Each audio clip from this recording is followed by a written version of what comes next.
Hi అండి. ఇంట్లో ఎక్స్ట్రాగా పచ్చి కొబ్బరి ఉన్నప్పుడు ఇలా బెల్లంతో కలిపి బర్ఫీ ట్రై చేయండి. చాలా టేస్టీగా ఉంటుందండి. పిల్లలు కూడా చాలా ఇష్టంగా తింటారు. హెల్తీగా, టేస్టీగా 10 డేస్ పాటు ఫ్రెష్గా ఉంటుందండి కొబ్బరి బర్ఫీ.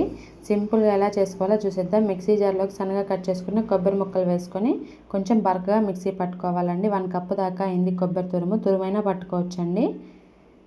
స్టవ్ మీద ప్యాన్ పెట్టుకొని హీట్ అయిన తర్వాత 3/4 కప్పు బెల్లము, 100 ml వాటర్ వేసుకొని బెల్లాన్ని కరిగించుకోవాలండి. మనకి ఎలాంటి పాకం కూడా అవసరం లేదండి. బెల్లం మొత్తం కరిగిపోయిన తర్వాత ఈ కొబ్బరి పొడి కూడా ఇందులోకి వేసుకొని ఉడికించుకోవాలండి. కావాలనుకుంటే ఫ్రై చేసుకొని అయినా వేసుకోవచ్చు. డైరెక్ట్ ఇలా వేసుకున్నా కానీ పర్వాలేదండి. 1/2 టేబుల్ స్పూన్ యాలకుల పొడి కూడా వేసుకొని మిక్స్ చేసుకుంటూ స్టవ్ సిమ్లో పెట్టుకొని ఉడికించుకోవాలండి. 2 టేబుల్ స్పూన్ల దాకా నెయ్యి కూడా వేసుకొని ప్యాన్కి అంటుకోకుండా వస్తుందండి. ఇలా నెయ్యి వేసుకొని ఉడికించుకోవాలి.